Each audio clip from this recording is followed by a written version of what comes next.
participating in today's meeting. If attending in person, please do not connect to Zoom or teleconference while in the room, and please silence all devices. If translation is provided, click on the globe at the bottom of your screen to select either English or Spanish. Public comment will be taken after each item.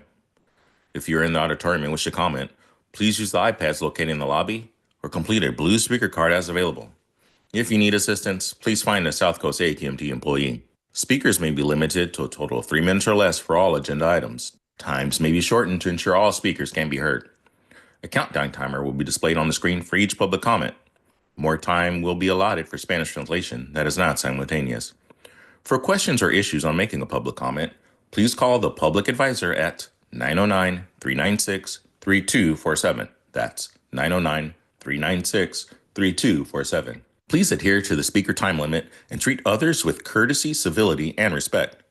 Failure to do so can result in your mic being muted or you being removed from the meeting. Be aware that this meeting is being recorded.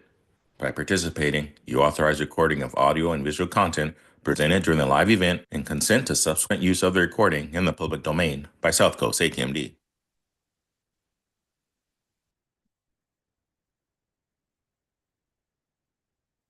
Well, good afternoon, everybody. I'm standing in for our chair. We're going to call the meeting to order, and we get a roll call, please. Good afternoon, everyone. Chair Veronica Padilla Campos, absent. Senator Vanessa Delgado.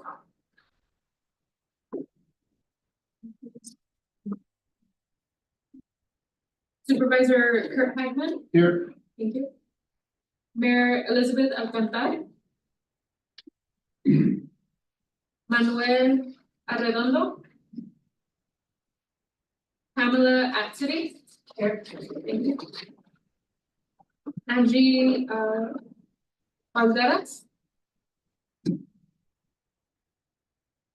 Ada Briceño. Dr. Lawrence Pisa. Suzanne Bilodeau. Thank you. Paul Cho. Perry Joy. Here. Thank you. Dr. Afif El Khattam. Lisa Hart. Here. Thank you. Nuri Figueroa. On the attendee side, I'm trying to get her moved over. Okay. Angela Garcia. Kareem Bangor. Anna Gonzalez. Dr. Jill Johnston. Eddie Marquez. Donald Smith. Present. Rafael Llanes. Okay. Master Mary. Mary Figueroa.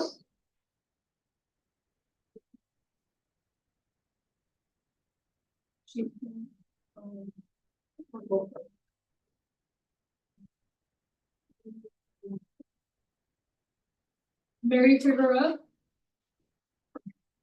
Okay. We currently don't hold up quorum. Okay, so we'll bypass action item number 1.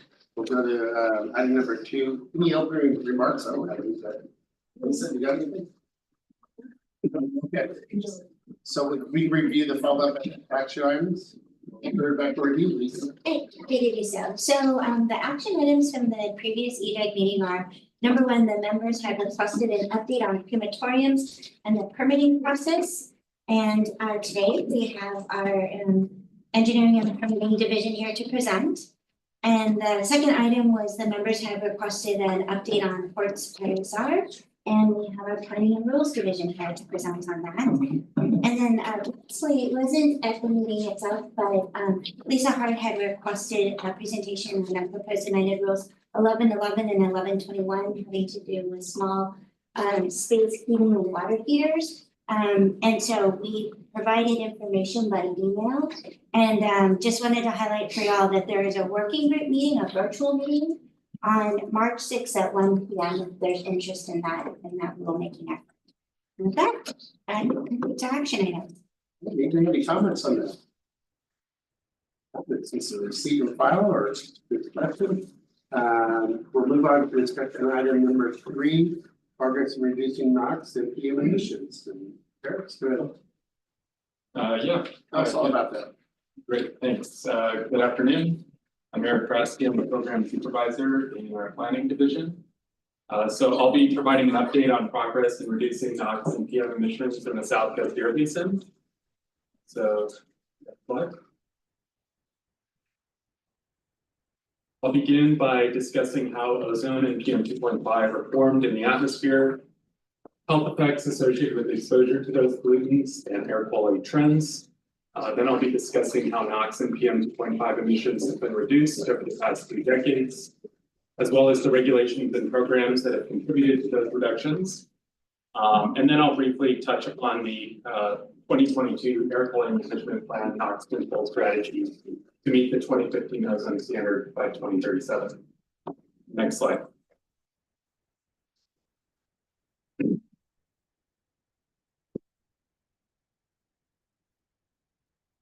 So as you are all aware, our region has historically suffered from some of the worst air quality in the United States.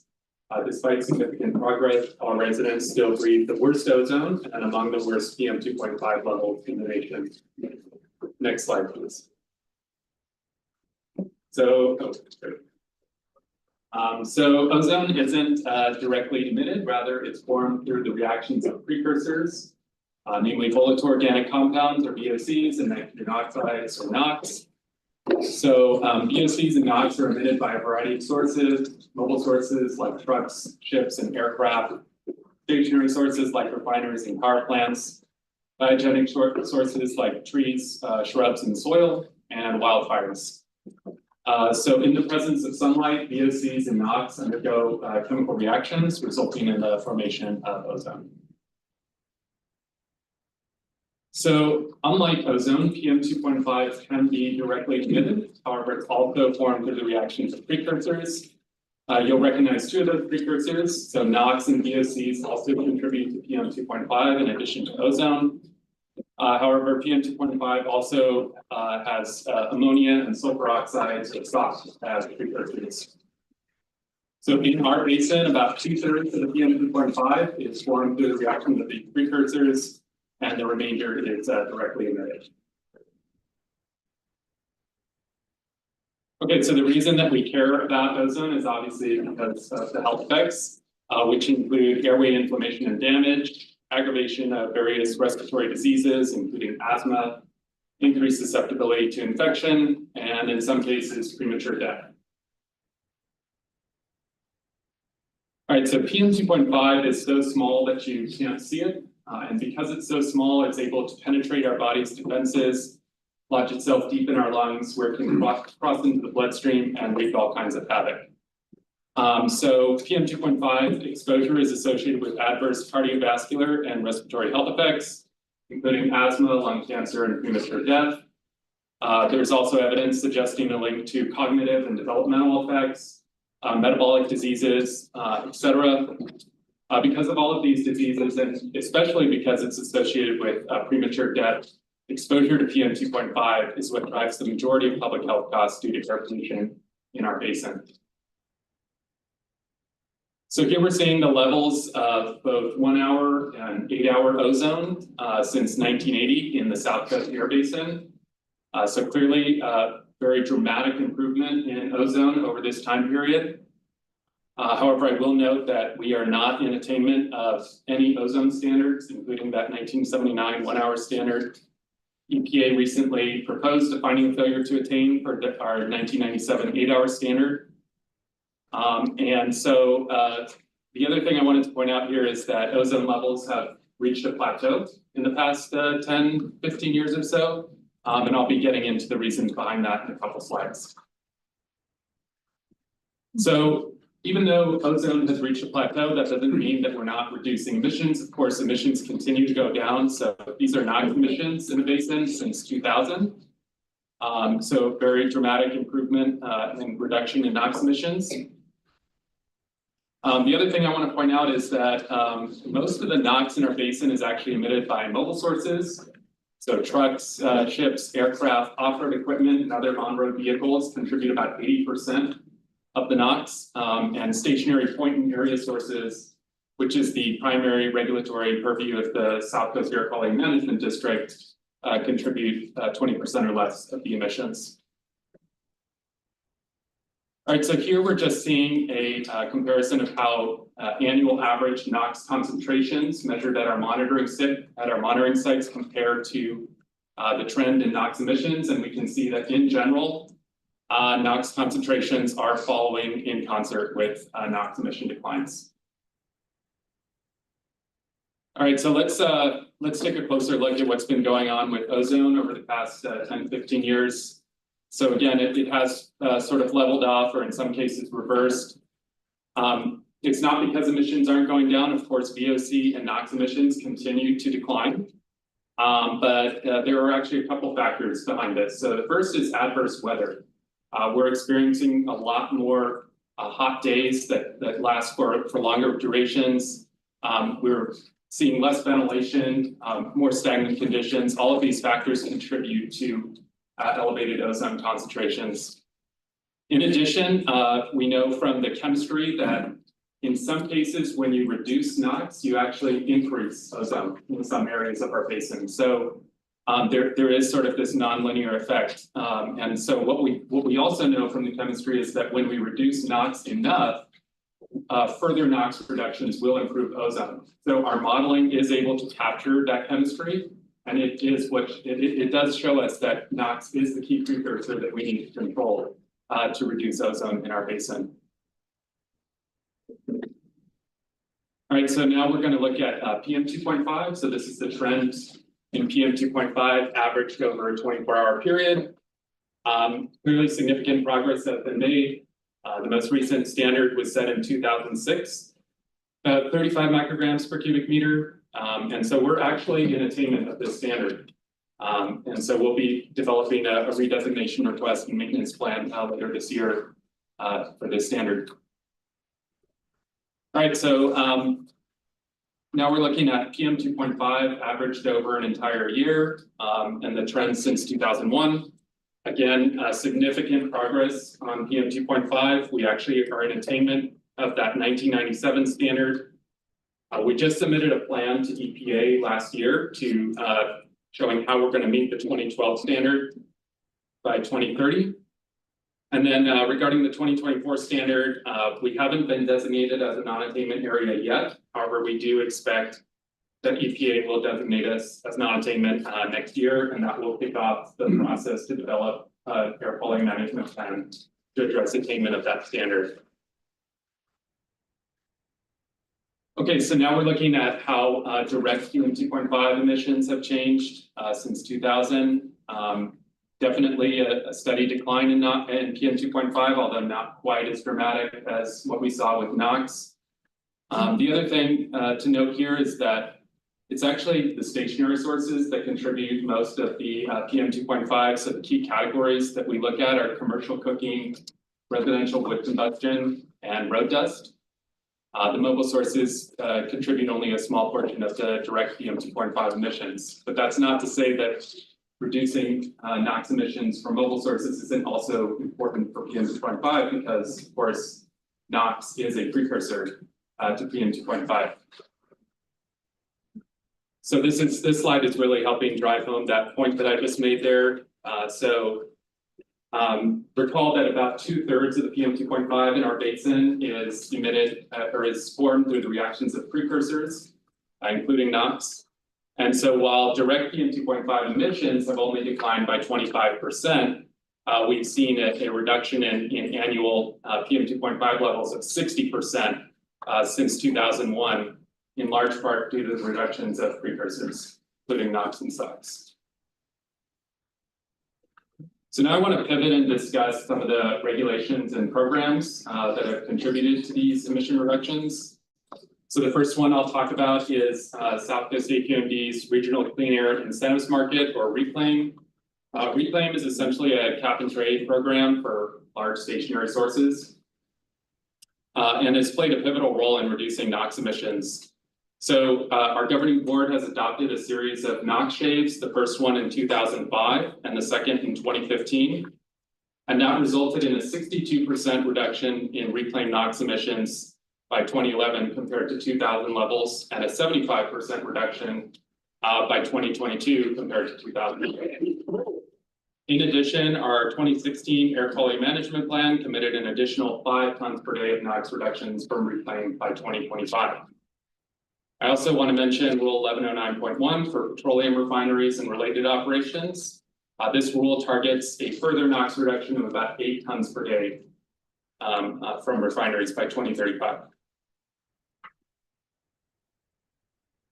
Okay, so now looking at the mobile storage regulation, there are numerous mobile storage regulations. I'm not going to discuss each one of them in detail. However, I do want to call your attention to a couple of them. So, for example, we have regulations that set an emissions limit or emissions standard for new vehicles or new equipment. So, for example, EPA's Tier 4 final engine standard applies to off-road equipment and requires very stringent NOx and PM 2.5 emission limits for those engines. Advanced Clean Cars is CARB's regulation, and that applies to new light-duty vehicles.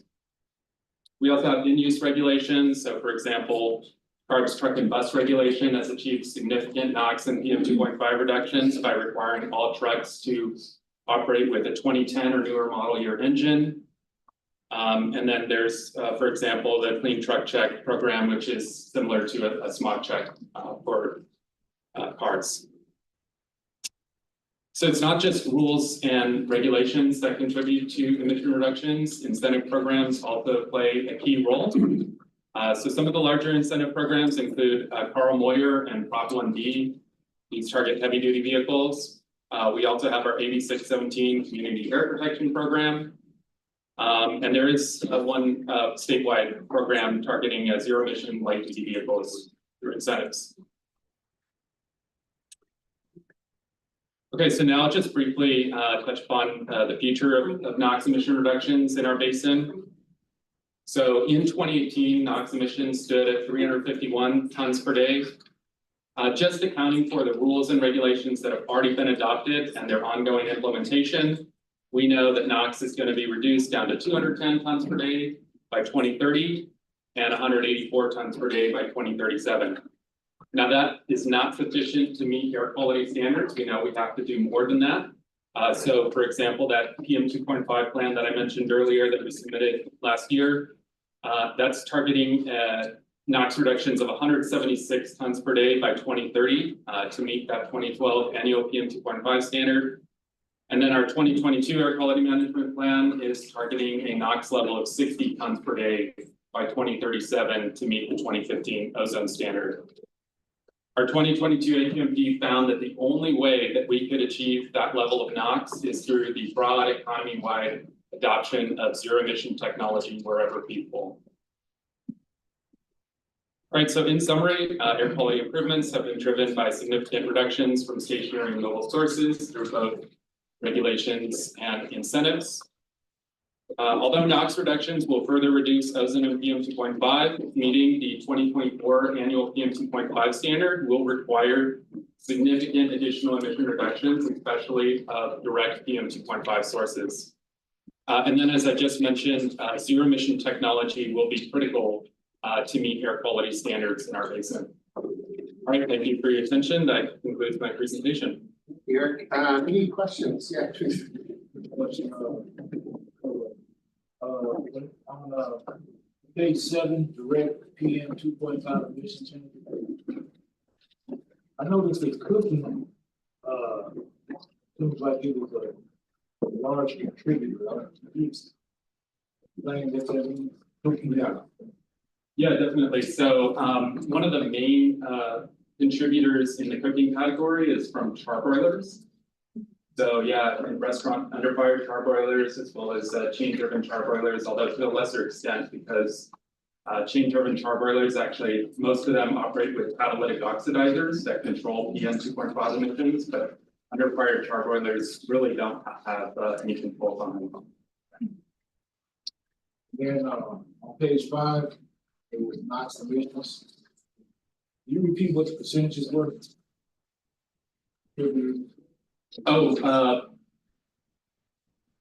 For NOx emissions, what the percentages were.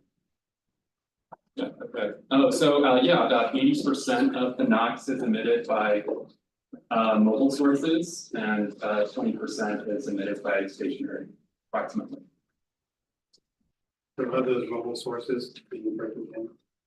Yeah, so here we have, so basically heavy duty trucks are the biggest source, also aircraft, ships and trains. And then It's the ships and, so I've heard several going back and forth. So is it 50% trucks, 50% in terms of diesel? Mhm. Is it 50% or what, you know, what the percentages of, you know, on-road vehicle trucks? You know, major transport versus the locomotive and versus the actual ships coming into harbor.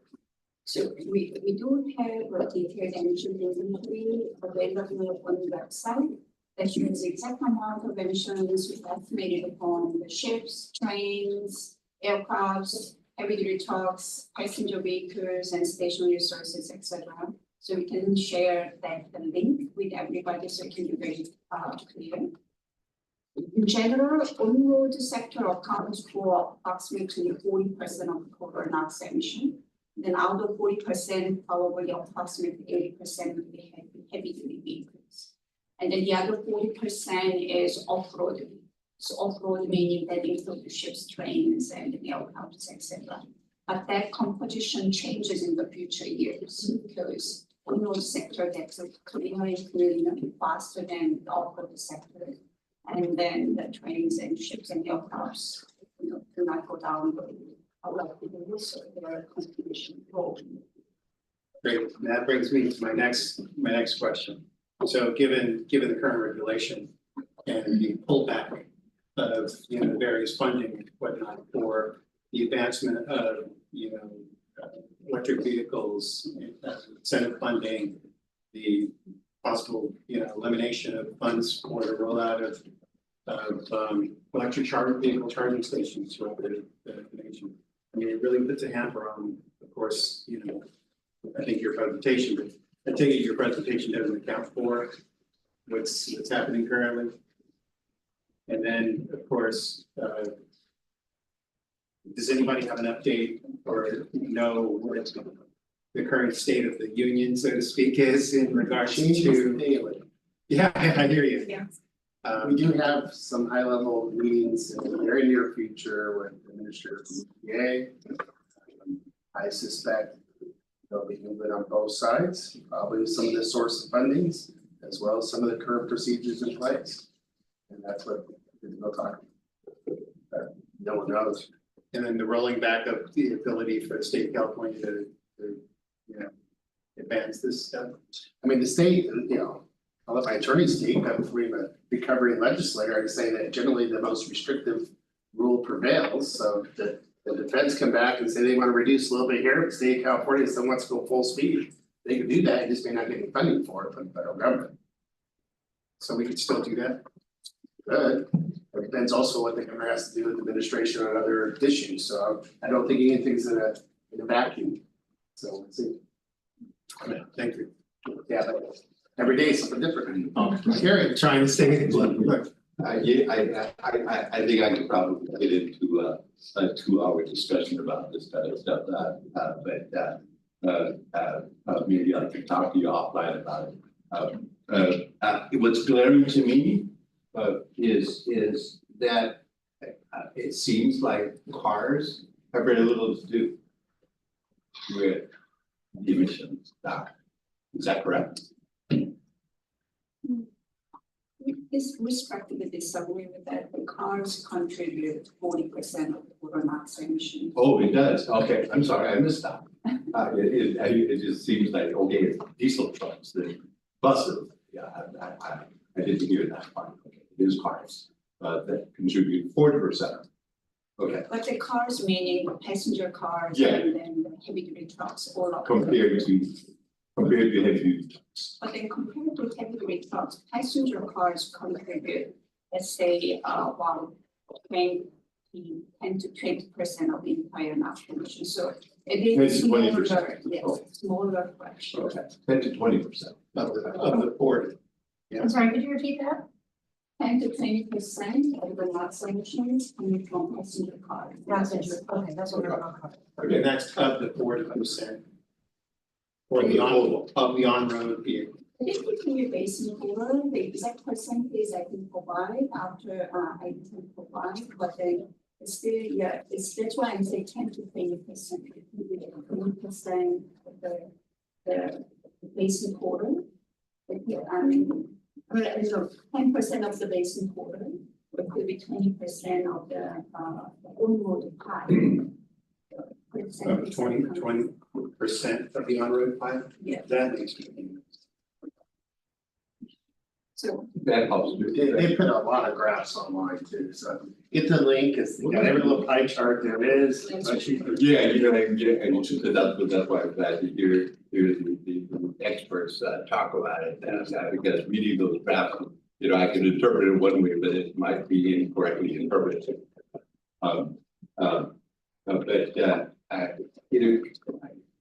What I'm also looking for is technologies such as the evolution of catalytic converters and how much that had an effect on reducing emissions. In addition to other technologies, right? But the point being is that pollution in LA is so much better compared to 1960. In 1960, you couldn't see 2 blocks away because of the smog. Today you can see 2 blocks every day. And so Good progress. and so did catalytic converters do that? Was it attributable to one technology, or has there been more effective technologies that have evolved that have cleared the air? And then similarly, well, along the same lines, I've seen studies where it shows that residents along transportation corridors are most vulnerable and contract the most amount of asthma, lung disease, heart disease, etc. Do you have information on that? So, yeah, I mean, we look at, there are multiple sources that I can point you to. So for example, our multiple air toxins exposure study focuses on, poor communities and heavily burdened communities. And if you can see, the cancer risks and the other health effects as well, quantified for those vulnerable communities. That would be the best source that I could point you to. But That would be great. Okay. I definitely want to talk to you offline. Okay. Lisa, is there a link for that too? the multiple air toxins exposure study, yeah, definitely, we can share that with the entire advisory group. Lisa, you card up? Yes, thank you. Eric, you said, you're going to wait for, you're expecting an EPA, assessment of non-attainment designation to develop a plan, I think, for the NOx emissions, is that correct? Yeah, it's for the 2024 annual PM 2.5 standards. Oh, okay. Yes. And then I'm wondering, along the lines of what Raphael mentioned, I don't know if we're gonna have an EPA. I don't know what it's going to look like. And I don't know enough about how AQMD works. Do you need to wait for that? Or could we be more proactive and do something on our own? I mean, in order to formally start the planning process, we need that final non-attainment area designation. So that's expected next year. And what if we don't get it? We can't do anything? So let me chime in a little bit. Okay. So EPA is required to designate areas as non-attainment as a statutory duty for EPA. And the deadline is February next year. However, it is very possible it could be delayed because there are many other factors like data availability, like dating of the data, etc. So the target is roughly February next year, but it is pretty delayed in time. But then, from the destination, we have to develop, we have to submit plan to EPA within 18 months from the destination. So, but the usually areas like us, we need a significant amount of information. Our planning process is like 2-3 years. It is way more than 18-month period. So often we start kind of thinking about it preemptively earlier than EPA's destination. And then, but then also, we had the PM plan adopted last year and submitted to EPA. So we always have some planning requirement that requires public process, and often one standard, attainment of one standard is related to the attainment of another standard. So it is kind of multi-filtered planning efforts and necessary. So for this specific standard, the EPA technical information is important, but that does not mean we are not going to do anything to improve the opinion of we continue working, and then we will continue the public processing to address what could have products. Okay, so I think what you're saying is we can still do things even if the EPA doesn't mandate that we do. Yeah, we continue implementing the control measures, we continue reducing emission reduction emissions. Okay.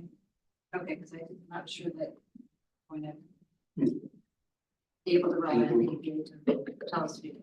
Okay, thank you. Donald?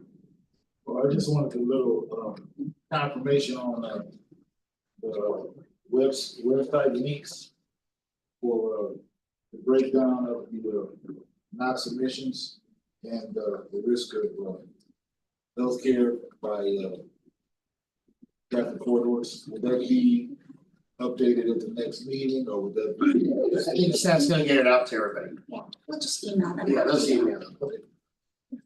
Raphael. So, thank you. So to Lisa's point, in regards to, advancement of, or the anticipation that likely the EPA won't give us that designation, will the board move towards? I mean, what does the board have in mind in terms of, Wish I had a crystal ball for you. I mean, we have so many rules in working thing. I mean, I will speak for myself, not for the board. Okay, and for those who know me, I try to think I'm a pretty moderate, pragmatic guy. I'm not one way or the other, but I try to get things done. I look at each one is this doable? How much do I get for the paint as I put it on? I mean, I got a lot of feedback on 11 from where you guys are. There's been a lot of feedback and a lot of pragmatic issues, so staff's changed that. It's not even, I don't know if you get the first printout last Friday or something like that, first rollout. So these things are evolving. At the same time, we personally think a law that's been in the book since 1970s probably needs to be relooked at. So I'm hoping that the legislative, they look at things that gives us credit for progress and not just absolutes, because things are changing all the time. I hate that when I was in the legislature before. So is there a pathway on that? I don't know. Is there gonna be change in the processes or streamlines? Do we need a NEPA and a CEQA when you have CEQA that's very strong in California? All those things are on the table. And so I think there's gonna be a lot of discussions. And from those discussions of what we have to do, and what we want to do, and what we can do, comes a plan. And that's why I'm glad all these smart people around me, because they bring up stuff for us to look at. And I don't think there's anyone can tell you with any kind of certainty today versus tomorrow or the next week what the plan is. I know that, I don't know what the latest is our funds on off hold. I know there's slight movement on it, but I'm not sure we got some of the funds that was on hold for a little bit. So there's a lot of things in the background. Yeah, it's just, I was hoping that, given the mobile source emissions, especially, within the basin itself. And the need to work, hand in hand with CARB and the CARB board. If there's plans right now to partner with, and have a joint, Yeah, I'm sure that board meetings, that kind of stuff. I haven't heard about those, and I don't sit on CARB, so I don't know if what they want to do. do you know we're moving forward on many fronts? In fact, today after this meeting, for those who see, we got the world's biggest producer of electric vehicles and hydrogen fuel cell class 8s that happen to come to North America right in our own backyard. So it's nice. So they're really great for them. So I know technology is catching up with our will too, and that changes daily. My big discussions with them is, okay, great, you build all these, how am I gonna fuel you? Because we don't have a lot of hydrogen producers here in California yet, so if I have to truck them in by truck, that doesn't help me. So we got on our side of government, we're trying to figure out how to get expedite manufacturing plants for the new fuels that we need, or more energy that we need. Because that's the biggest complaint I got the last 3 weeks is all that is to turn off my residents left and right. You know, they were out for 21 days in some places, much less the people are in LA, they got it worse, but three. So that's why I try to look at it as a supervisor. I try to look at everything, not just put on the one hat and try to come up with a pathway, but it's definitely cloudy seas ahead, yes. Thank you, report, Eric. I know we want to go back and Chair Delgado's back. Thank you. And do you have anybody else in your room, Madam Chair? No, I don't. I'm sorry, I didn't have my camera on, but I've been here, so I apologize for that. Sounds great. Since you're here, I believe we do have a quorum now. We're Because we still have a couple at of people- 11, we need one more to. So we need a We total. got a bunch of people moved in, okay. So with your permission, Madam Chair, move on to item 3, no, Please. 4, right, 4? Yes. And she has taken over, because Jason took it down and give it the check.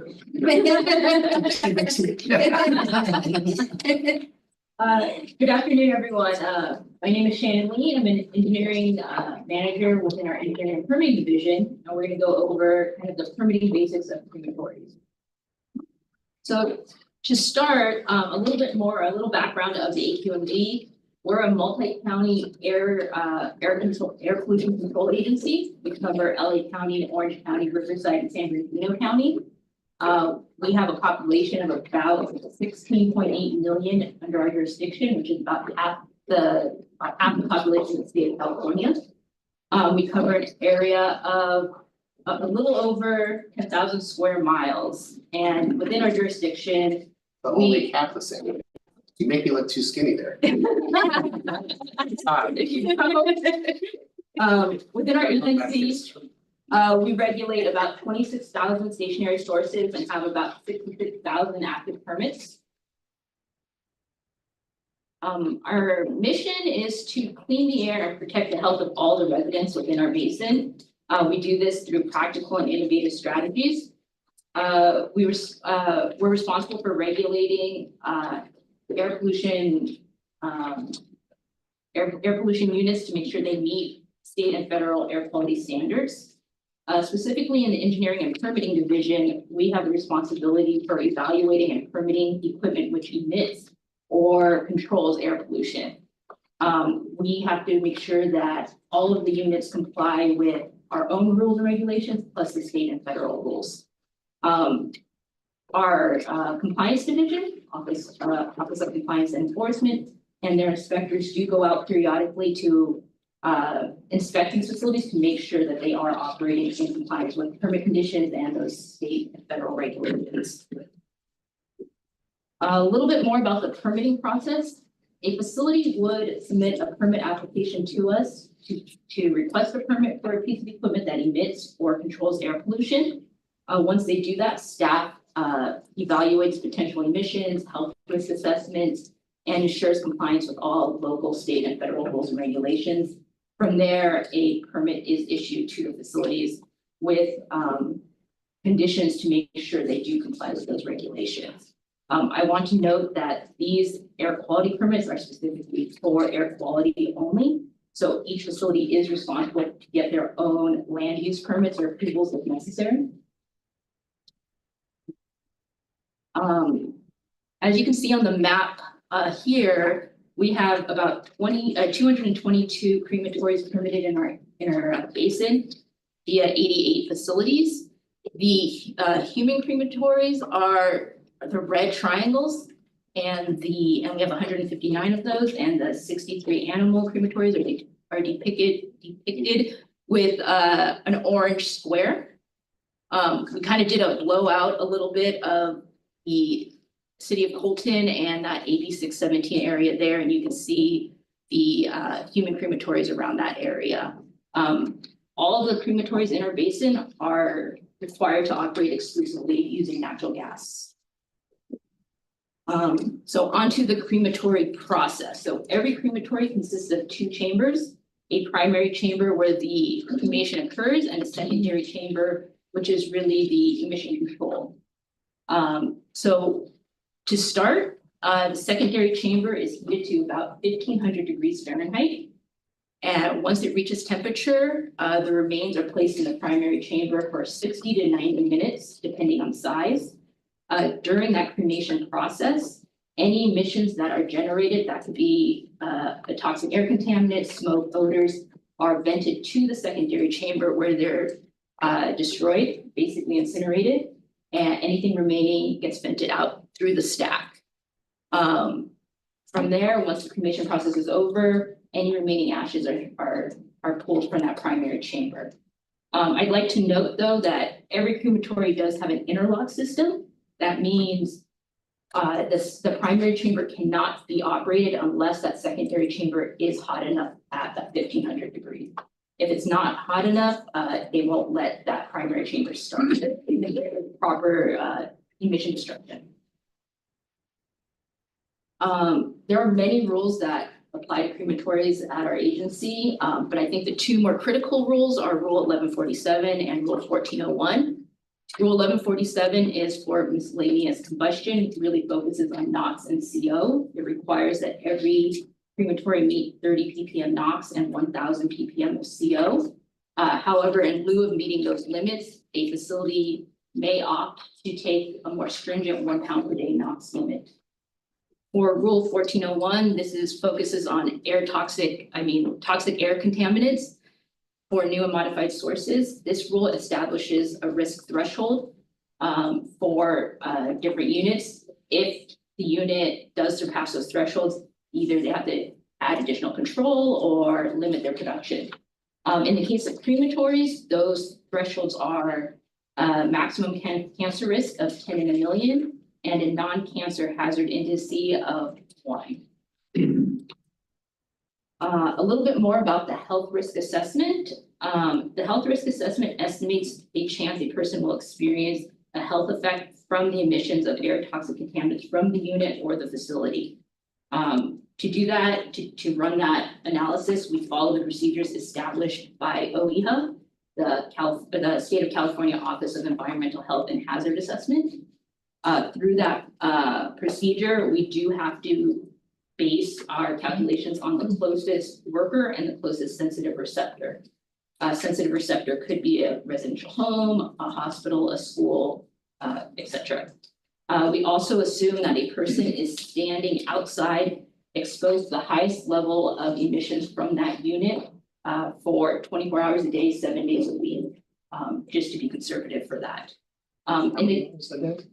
24 hours per day. So they're gonna stand outside of the door for 24 hours. Conservatively, worst case scenario, right? For crematories, our HRA is calculated using the air toxic contaminants that are generated from the cremation process itself and from the combustion of both the secondary and primary chambers. Recently, back in December 2024, we did update our toxic emission factors. That's so they're just more representative of what we see in use today. And so we're getting a real picture of what's happening. Our compliance team, like I said earlier, does go out and perform routine unannounced inspections.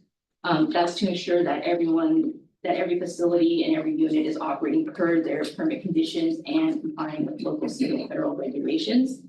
However, despite that, if any of you or the public observes any smoke, smells any odors, or has any other air quality concerns, we encourage you to file a complaint through calling 1-800-CUT-SMOG or on our website or even our mobile app.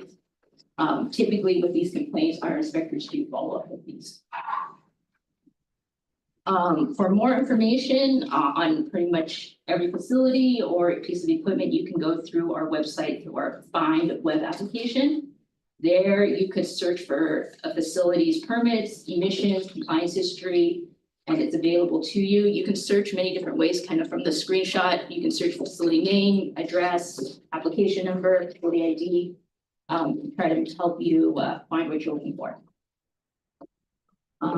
With that, if you have any questions as far as the permitting and crematories go, feel free to give me a call or either Dr. Jillian Wong or Mr. Jason, all of our community division. Yes. Yes, I've been getting many concerns about one in because of San Bernardino and Highland. It's right next to a Head Start and a library, and not too far from a high school, right by the San Bernardino Airport. A lot of folks who live within those premises suffer asthma, cancer, and so forth. So I could just put the address of that Crematory. Yeah, crematory. Thank you so much. I got that twisted there. In here, and it'll give me all the up-to-date, if they've been updated, they've been checked off, because the odor around there is horrible. And like I said, right across the street from there is a little Head Start. And then we have the library, the YMCA, and so forth there. Yeah.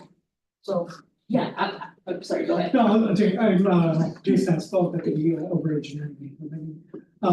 Yes, if there are odors being detected, then definitely that is something that I would want them, because I would indicate something is potentially not working with the equipment. So you can log into, so when you have to log in to just go to find the information from your documents, it will have the permits. Also have compliance data in there. You can access if there's been any previous enforcement action. But then, yeah, if there is residents, the school, people at the school experiencing that, definitely call 1-800-CUT-SMOG while they're experiencing those odors. And that's what the inspector can do. thank you so much. Appreciate it. Questions, and thank you very much for this. The first is there any criteria that we use for cremation? The reason I'm asking is some people are cremated, they've been embalmed, and then they decide to cremate them instead. They may have pacemakers in with lithium batteries. They could have radioactive material in their bodies or chemo from cancer. Is that taken into account, and are there any criteria for cremation that we follow to keep people in surrounding communities safe? That's the first question. I'll ask the second one in a second. I would say our regulations don't touch on that process as far as the materials that go in the bodies, so to speak. You don't want those materials going in. The medical examiners would handle that part. The facilities running this obviously that would be a concern. These units are also very expensive.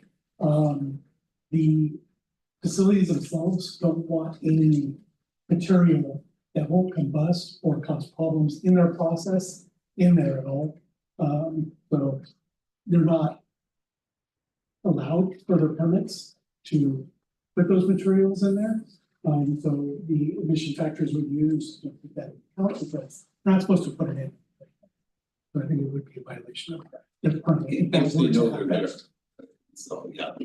Yes, at that point, typically you're needing to go through multiple process to ensure, there is, I'll say, ethical parts to this as well. You're cremating those ashes back intact for that person. So there's a whole process that happens to get to that point. So hopefully it's not possible. Thank you. And the second question is, after the cremation, the secondary process of actually transferring the ash into a container, is there a procedure that is done in that way so that there's not ash contamination within the building itself from people just shoveling ash into something, and then that gets tracked outside as things are moved out? Is there a protocol with that as well? Because even though that won't necessarily be airborne, it's still ash that could spread to the Head Start school, to spread, within a few hundred yards of that area. At that point, we don't have any requirements in that, for that, other than the facility is responsible for those are people, if it were a pet, you don't want fugitive dust going across property line. That would be fairly egregious for these operations, for that to happen. Most of these are understand the seriousness of, this isn't a production process, like a typical manufacturing process you would see. So there is sensitivity to that, but saying in theoretical, talk about new kind of thing, we do have requirements that's not possible. Thank you.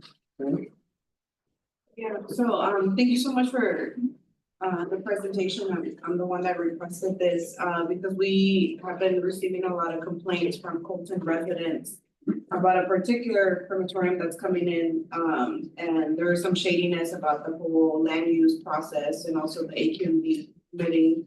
So one of my questions is, when it comes to the land use permitting process, does the city have to, so I guess, does the AQMD process have to be simultaneous with the land use process? Or they can provide the permit without AQMD permits and they can still operate without the AQMD permits, or how does that work? Is there like a collaboration with the city before they can operate? To operate, they do need both. They'll need the land use approval and our AQMD approval, but they don't have to happen simultaneously. They can get a land use approval before and then subsequently later decide to put in a new piece of equipment and then get that permit at that point. But they cannot operate without both. Okay, so to provide like a business license, they would have to have the AQMD permit as well? Because don't they need a business license to operate also? Independent process, but you're gonna need both to move forward. We actually specify that on the permits. There's probably any other legal requirements. Obviously, if they got a permit from us, they couldn't go and operate without doing that, is a violation. The requirements, And then is there any like buffer requirements? Because I know this particular one in Fulton is directly across the street from homes. So is there any like buffer guidelines, or would the city be responsible for creating like those buffer That would be the zones? city. Okay. I think it just to add on to that, what Shannon was presenting. We look at it from an absolute worst case scenario. So wherever that does get cited, commercial city requirements, it's good, we have insurance. But if there's orders or anything, then they would contact you all. Absolutely. It's meant to have the facility operating in compliance. Obviously, if there's a violation, that's an enforcement issue. So again, definitely, if residents were to experience that for these operations or any other type of operations, call us, so inspectors can respond. Thank you so much. You kind of answered my question with hers, but in your find directory, are you able to look at the permits conditions? Absolutely. And then You actually get like see a PDF of the full permit. oh wow. Yes. And then with those conditions, and then how do we, I guess you could read through it and determine what the conditions are, whether or not they're in violation. And then we would just contact that number. Right, if you suspect there's a violation, yeah, absolutely call 1-800-PUT-SMALL or file a complaint, and then we'll have our inspectors go investigate. Yeah. Yes, so, I've suggested this in the past, but, one of the things that, because I was just trying to look up a crematorium that I actually was taken to by a friend that ultimately wanted to show me, hey, this is what's going on in our hood, so to speak, and I didn't see it. I didn't see it listed, I didn't see it permitted. But in the 8617 communities, perhaps, I know it's an extra step, but it's an easy extra step. And it's one that I know I try to have implemented, is to get a clearance checkbox. You know, partner with these, all the local cities, not just one or two, major ones, all of them.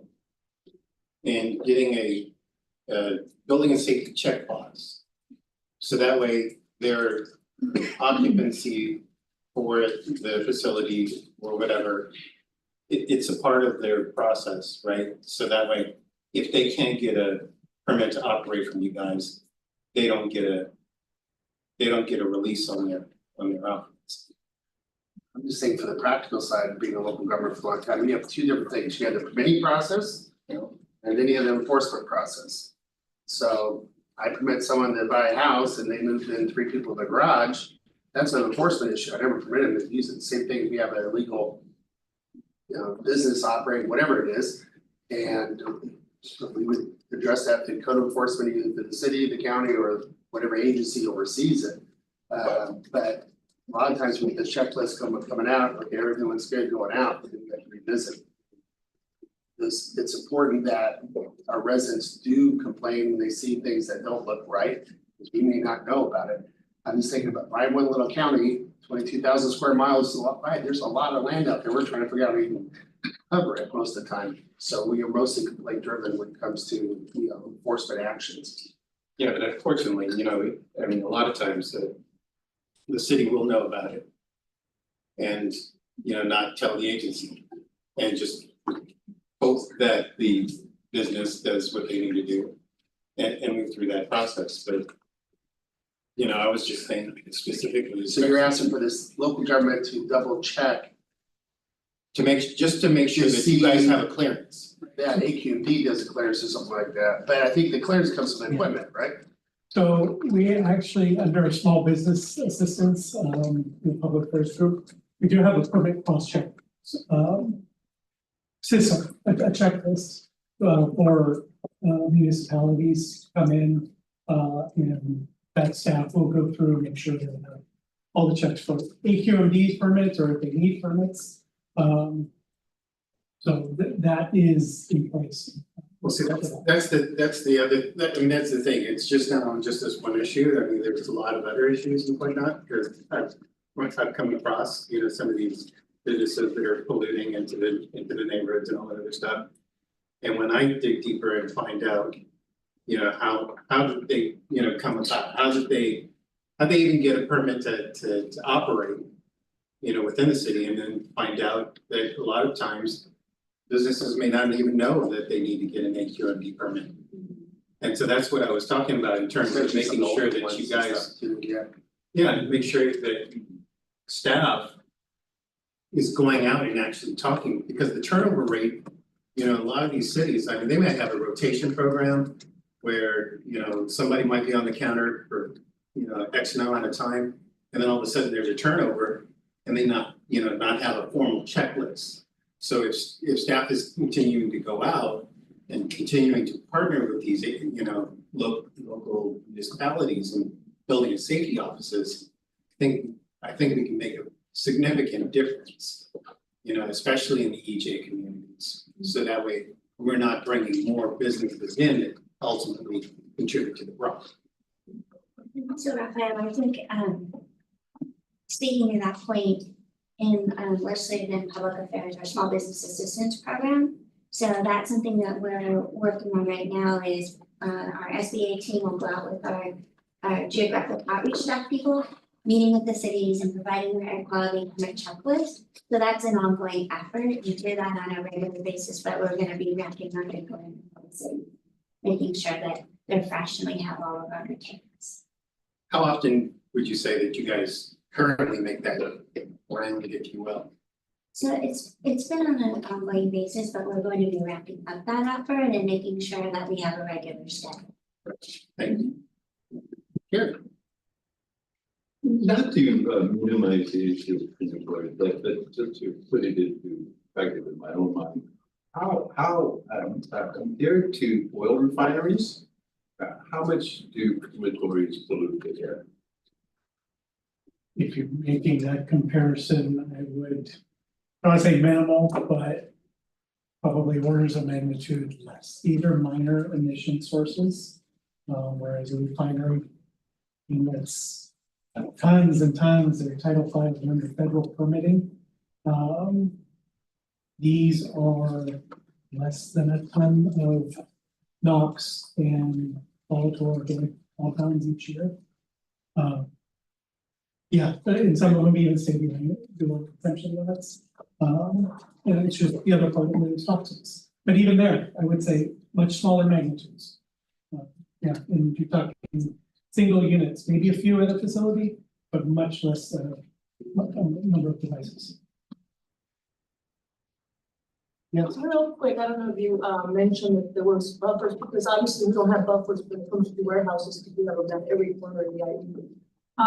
With the crematories, is there like, because I just noticed that there's two within that street, and then next door down the street is like the Head Start and the library and all that. Is there any buffers for them?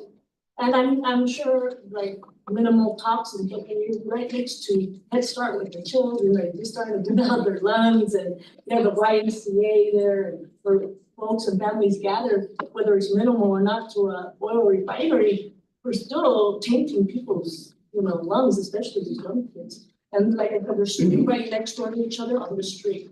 So is there, where they can have to be like further away from each other, or? I'll touch on, again, part of that is siding with the land use agency. There is an ongoing process looking at cumulative impacts. It's an ongoing separate process right now. So currently that's not there. You're also talking about schools as well, citing near schools. If, a new facility is going in next to a school, we do have a rule requiring public noticing. So for one, everyone's aware. If it's running within 1,000 feet of the school, and then two, there's a chance to comment on, review of the proposed permit at that point, to make sure we've covered, sure compliance. So there is a public participation process as facilities are proposed to be cited in schools. Thank you. Thank you. Any other questions? We ever get quorum yet? No, sorry. Okay, so we're gonna pass on the minutes. We do have other matters, member updates, other business for movements. Just a minute. Oh, you have an announcement. I'm sorry. No, I'm See, I told you that, It's totally on my bad. I misspoke when I saw Cindy and Eric. I was really excited, and I attributed them to the Port ISR. But actually our staff had sent out an email notifying AGI members that today actually there was a Port ISR meeting, and we will send out the link for that presentation. Is that the one in the big room? Yes. Is that why we're here? Yes, that's why we're here. I walked in, I thought I was late over there, this is all busy like that, it's like, Yeah. I don't know. It's a member updates. Glad I missed that one. How did it go? We I heard it's contentious, but not as much as the Ukraine, United States went further. Yeah, I heard about that one too. Yes. So no member updates, any public comments? Yeah, please. I would just like to say I'm in Los Angeles, and of course we have the awful fires, which were connected in part to the climate crisis. It's been frustrating for me because that is not mentioned even by our city leaders. But we had an unusually dry season, and that overlapped with the winds, and that was contributing to the severity of the fires. Whether or not our city leaders might acknowledge that that's the case according to science. Another thing I would like to mention, in case you folks don't know, this is also not being mentioned much, but on Wednesday, the HERA rebates for appliances, for electrification of our appliances were put on, when that comes from the Inflation Reduction Act, were put on pause because of Trump's so-called shenanigans. Okay, that works for you? So that's really unfortunate, because that was a huge way for folks to be able to electrify their homes, and for indefinitely, that's not going to be a way to go forward. But thanks to the AQMD, we do have, as we learned here, actually in this very room, the Go Zero pilot program is something, I don't know what's gonna be launched, I don't know if AQMD knows yet when it's going to be launched, because they've been saying early 2025 and it's early 2025. But that is gonna go ahead, that is gonna happen, so that's good. Any other public comments on any item on the agenda or off? If not, thank you, Chair Delgado. We had one. Oh, sorry. I had a question that I wanted to get clarification on my personal matter. I'm here to represent the city of Compton. And I looked at the air quality, is unhealthy for sensitive individuals with the AQI 101. No, they said it's unhealthy if it's 101 to 150 AQI. But the information that I gathered was a 54, which indicated moderate. They said the main pollutant was PM 2.5. Then it said 10.7 UG slash M3. I was trying to figure out what that actually in the range of unhealthy air. I'm sure someone smarter than I can talk to you offline about that. How's that? Okay. At least I said yes. Anything else? I'll give a quick update. So American Lung Association is going to Advocacy Week in DC. This should be a fun year to do that, just for fun. I'm sure the word fun is not only a big part of the dialogue. And also, I've been personally working, I work with the policy committee for American Lung Association. I'm working with them right now on making sure that that there's no backtracking on trying to convert blowers and lawnmowers from gas to electric. Just for the group here, you may have heard this before, and I'm sure when 1 hour of a lawnmower, electric or gas lawnmower use equals driving 300 miles from LA to Las Vegas in a car in terms of the amount of pollutants that are put out. And 1 hour with a leaf blower is like driving 1,100 miles from LA to Denver in a car in terms of the amount of pollutants that are being put out. So one of our goals is to make sure that that we don't allow any specific group to try to torpedo the efforts in California to convert from gas power to electric. And part of that, it's not just the pollution that goes in the air. The people that are actually operating that machinery actually do deserve to be in a safe environment literally around them. It can either be smoke free or it can be full of toxins. And if no one feels the heart for the people's quality of life, the amount of money it's going to cost to take care of those people once they are ill far offsets any economic benefit to using or retaining a gas powered piece of machinery. It's just a mess, but we're working on that, and maybe I'll have some updates on all of that for the next meeting. Thank you very much. Sure. Madam Chair, do you have any last words of wisdom? Not on a Friday to this week, but thank you all for your participation. We appreciate your time.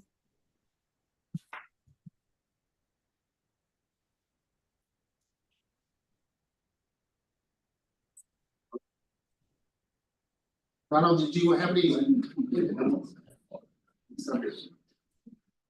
think we're done. Just a reminder for mileage. Get your mileage before you leave. Thank you. Meeting adjourned. Thank you.